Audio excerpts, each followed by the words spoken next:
Current. तो कैसे हैं आप लोग?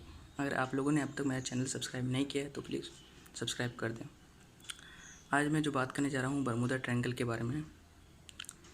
आप में से लगभग सभी लोगों ने बरमूडा ट्रायंगल का नाम तो सुना ही होगा, और साथ ये भी सुना होगा कि बरमूडा ट्रायंगल से कोई जहाज या एरोप्लेन जाता है तो या वो डूब जाता है या वो गायब हो जाता है। इस जगह को लेकर बहुत से लोगों ने अलग अलग थ्योरीज बनाई हुई है। कोई कहता है यहाँ एलियन का कब्जा है, तो कोई कहता है अटलांटिक शहर यहीं डूबा था।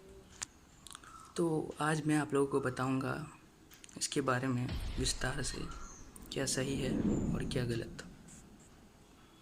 101 साल पहले यूनाइटेड स्टेट्स ऑफ अमेरिका यानी कि यूएसए का एक जहाज़ जो कि 1100 किलो कोयला और 300 पैसेंजर लेकर जा रहा था, और वो अचानक से बरमूडा ट्रायंगल में गायब हो गया।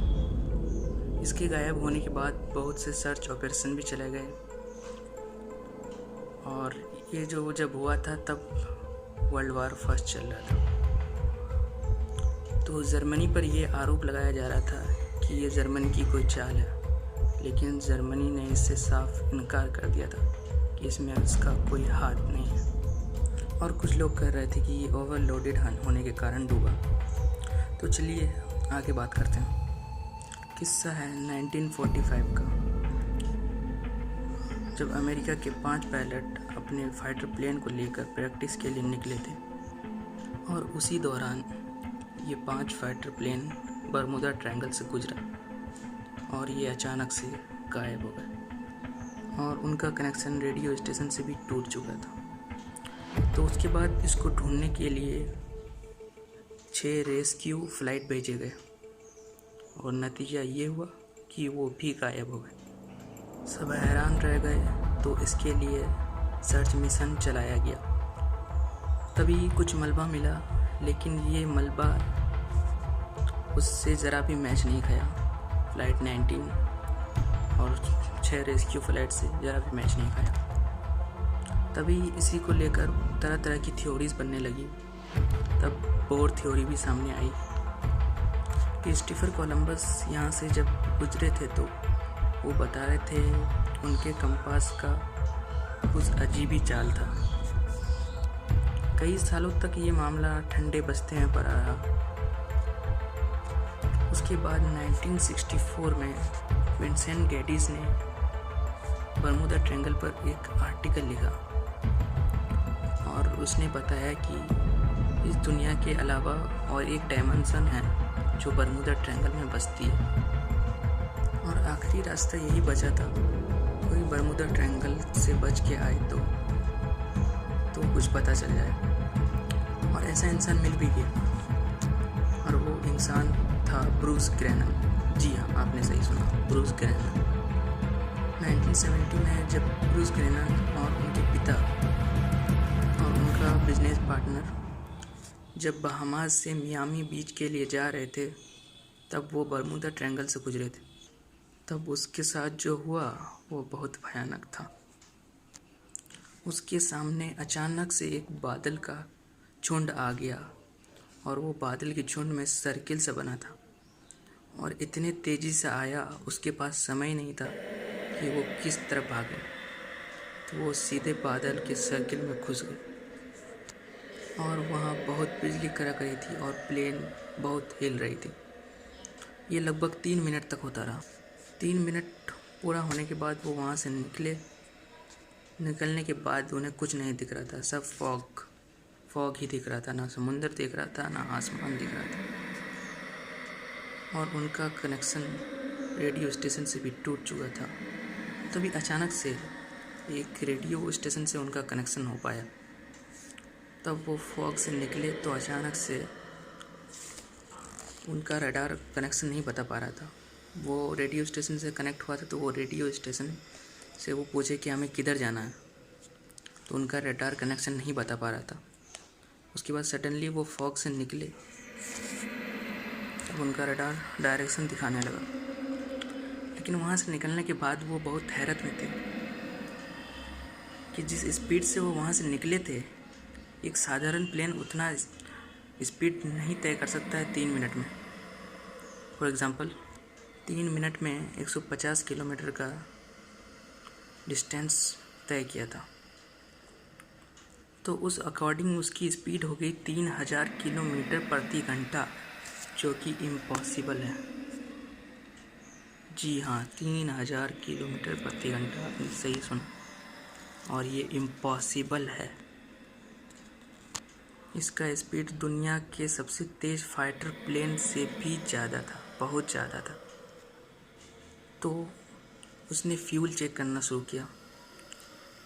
फ्यूल जब चेक किया तो पता चला कि फ्यूल हाफ यूज़ हुआ है, फ्यूल बिल्कुल आधा यूज़ हुआ था। तो कई साइंटिस्ट ने इस पर टाइम ट्रेवल का थ्योरी लगाकर रिसर्च करना शुरू कर दिया, और साइंटिस्ट बता रहे थे कि शायद टाइम ट्रेवल पॉसिबल हो सकता है, और कई ने मैग्नेटिक फील्ड की थ्योरी भी लगाई। लेकिन इसका रहस्य क्या है, इसका कोई अब तक एविडेंस नहीं मिल पाया। तो चलिए आइए बात करते हैं बरमूडा ट्रायंगल से जुड़ी और एक अजीबोगरीब रहस्य की। घटना है 4 सितंबर की सुबह। सैंटियागो एयरलाइंस की फ़्लाइट AWA513 वेस्ट जर्मनी से ब्राज़ील के लिए 92 यात्रियों को 92 ट्रैवलर्स को लेकर उड़ी। ये फ़्लाइट लगभग 18 घंटे की होनी थी, और सफ़र के दौरान अचानक से ये फ़्लाइट का कनेक्शन रेडियो स्टेशन से टूट गया, और बरमूडा ट्रायंगल में ये फ़्लाइट अचानक से गायब हो गई। तो लोगों ने कहा कि इस फ्लाइट को नीला आसमान निकल गया, लेकिन इसके पीछे रहस्य क्या है आज तक नहीं मालूम चल पाया। इसके बाद सैंटियागो एयरलाइंस को हमेशा के लिए बंद कर दिया गया। उसके बाद फ्लाइट AWA513 को ढूंढने की नाकाम कोशिश की गई, लेकिन कुछ पता नहीं चल पाया। तभी 35 साल बाद 12 अक्टूबर 1989 को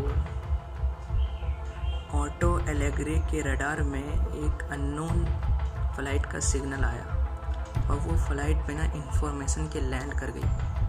सब ये देखकर हैरान रह गए, और उसके बाद फ्लाइट के पायलट से कांटेक्ट करने की कोशिश की गई, लेकिन कांटेक्ट नहीं हो पाया।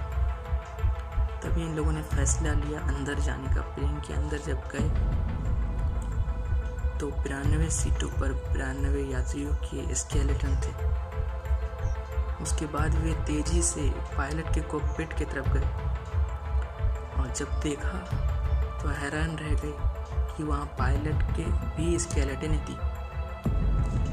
तो सोचने वाली बात यह है कि वो प्लेन को लैंड किसने कराया, वो प्लेन लैंड कैसे हो गया अपने आप खुद ब खुद, जब पायलट के स्केलेटन बने थे, और पायलट का हाथ जो था वो कंट्रोल सिस्टम में था, लेकिन उसके स्केलेटन थे। ब्राज़ील गवर्नमेंट ने इसे सीक्रेट रखा, किसी को बताया नहीं। इस घटना के बाद तरह तरह के सवाल उठने शुरू हुए, और सबसे मेन सवाल ये उठ रहा है कि क्या टाइम ट्रेवल पॉसिबल हो सकता है। और आप लोगों को ऐसा लगता है तो कमेंट सेक्शन में बताएं। इससे रिलेटेड अगर कुछ लगता है आप लोगों की टाइम ट्रेवल पॉसिबल है या नहीं, तो कमेंट सेक्शन में बताएं। साइंस ने तो बहुत तरक्की कर ली है, लेकिन बहुत सी ऐसी घटनाएं हैं जिसका रहस्य साइंस अब तक नहीं पता कर पाई। बरमूडा ट्रायंगल एक रहस्य ही रह गया, जिसका एविडेंस अब तक नहीं मिल पाया। अगर मेरा ये वीडियो आप लोगों को पसंद आया तो प्लीज़ लाइक करें, सब्सक्राइब करें एंड कमेंट। आप लोगों का बहुत धन्यवाद। जय हिंद।